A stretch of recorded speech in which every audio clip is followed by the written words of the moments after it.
What's happening, family? It's your man, Courtney Robert Brown Jr. back at Big Boss Filmworks. Once again, we got the privilege and honor of having my lifelong friend, the son of the one and only Eddie the Fat Man Jackson, Eddie Jackson Jr.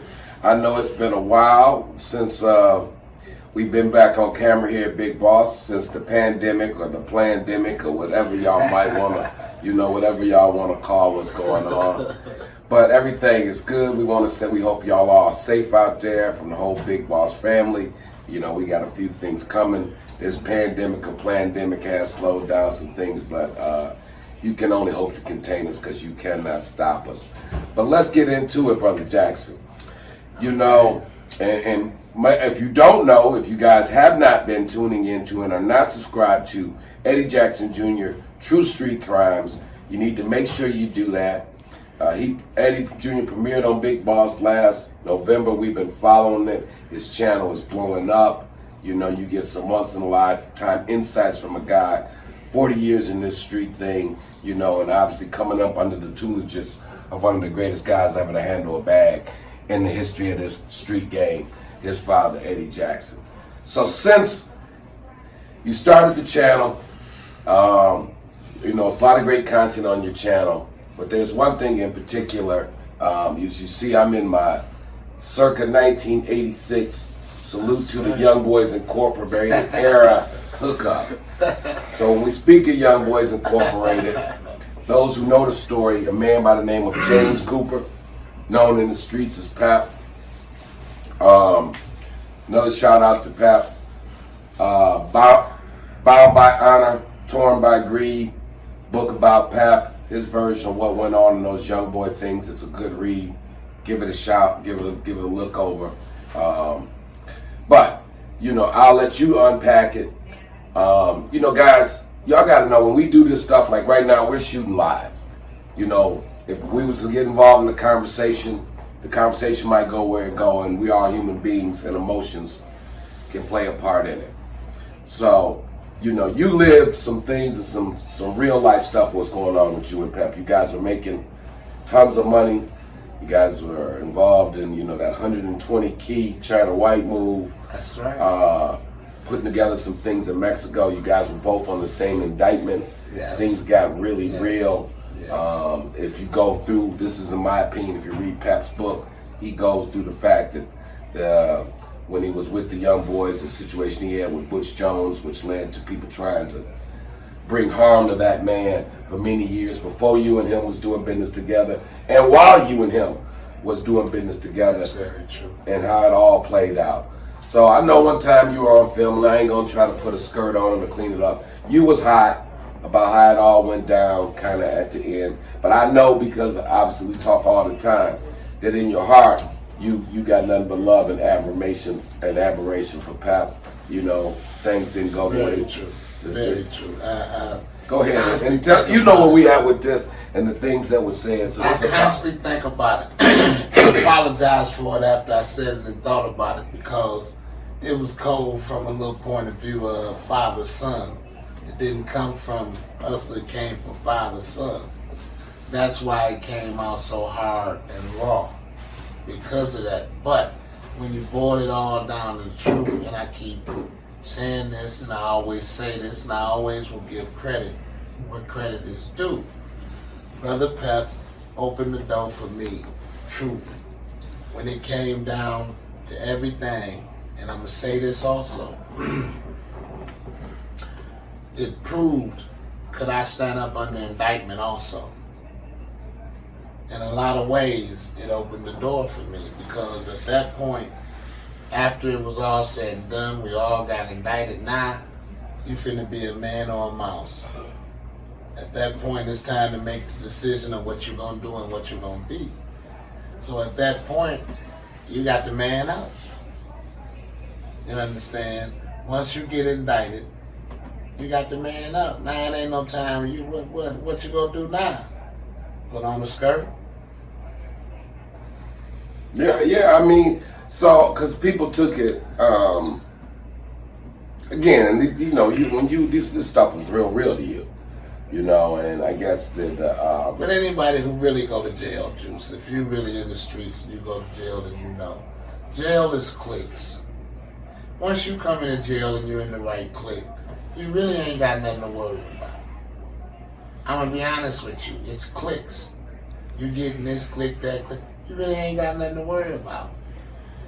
Once you come in there and you a loner and you offend certain motherfuckers, now you got problems from that particular clique or whatever, whoever you may have offended.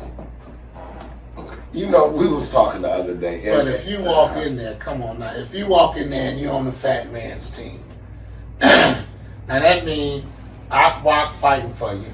That means Demetrius fighting for you. You got 10 or 12 other niggas automatically fighting for you and looking out for you.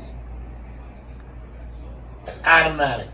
But isn't it easy now for us to look back 30 years later and understand all that? And as I remind you all the time, you understood all this because you grew up in it.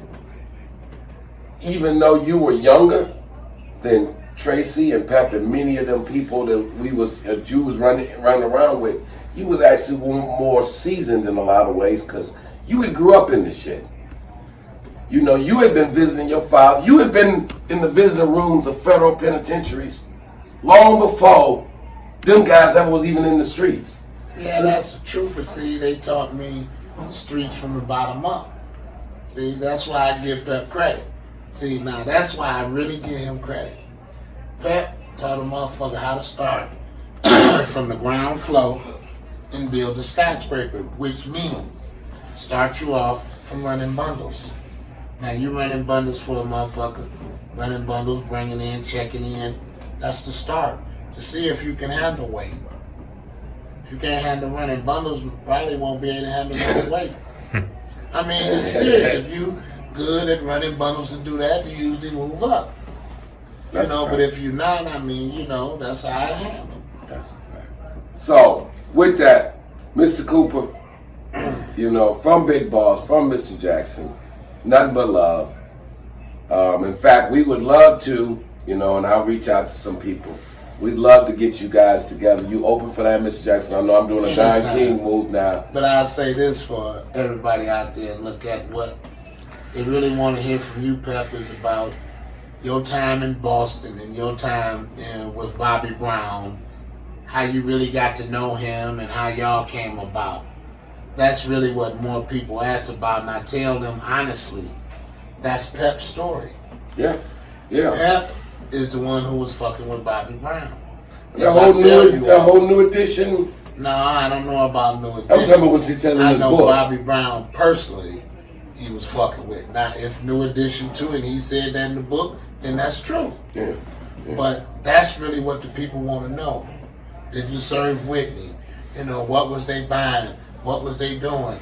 That's what they really want to know about Bobby Brown. But then you may not want to say that because Bobby Brown's still around and y'all might be friends and there's certain things he may not want to say. Right.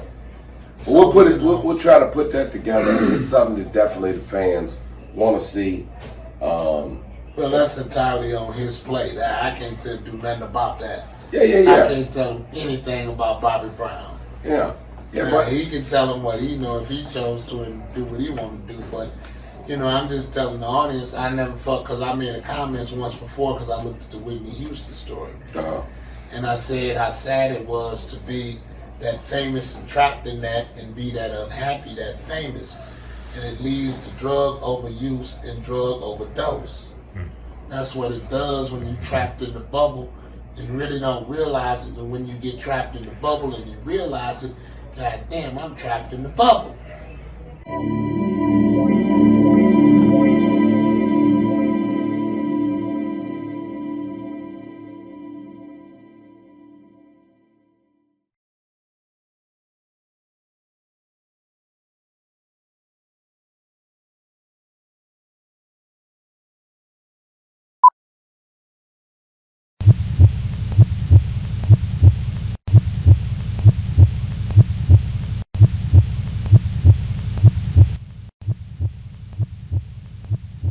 1970 to 1977, Eddie the Fat Man Jackson and Courtney the Field Marshal Brown operated the biggest drug trafficking ring in Detroit's history. So I just bought what I thought you could handle, because I didn't think you was $1 million is what I'm playing with.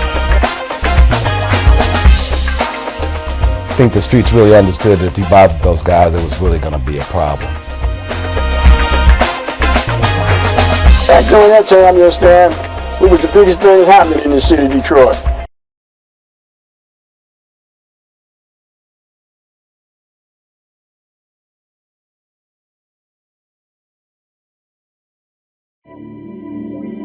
Big Boss Filmworks and Big Boss Books presents Courtney Robert Brown Jr.'s follow-up to the book Motown Mafia. Motown Mafia, Big Man on Campus. My internship was kind of in how the world of international finance and international criminal activities overlap.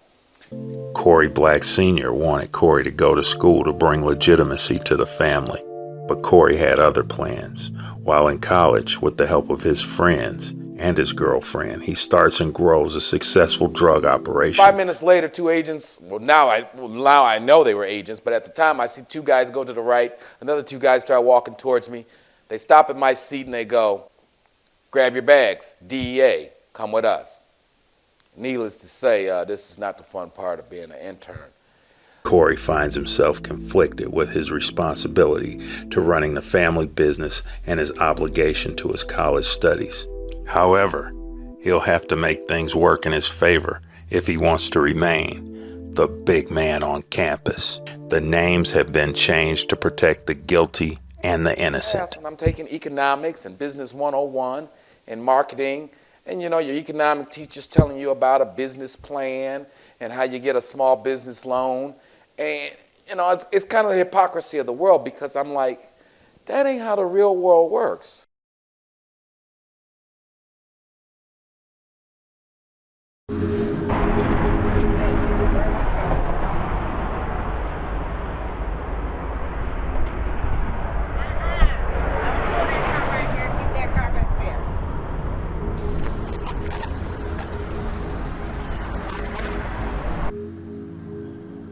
When you go through the neighborhood, do you ever ask yourself why you see so few black-owned businesses? I think we have gotten away from it to a certain extent. But I know based on the way I was raised, we need to start coming back to that place. Giving them the resources that they need in order to make change. We do a lot of community advocacy. We go clean up the houses and the streets if need be. We just want to be a group that people can rely on, can count on, who can support the city. I always wanted to be an entrepreneur, you know, I always wanted my own business, and I always was looking for different ideas and things to do. People know these stories. You know black men who own businesses. You know black men who take care of their families. You know black men who go to work every day and do their fair share to build their communities. It's interesting, it's a long, it's a tedious, and it's a difficult process, but it was good for us, and it allowed us to grow as a brand because it made us really have an internal look at what we're doing. So we came here to talk about, you know, getting your mind right so you can get your money right.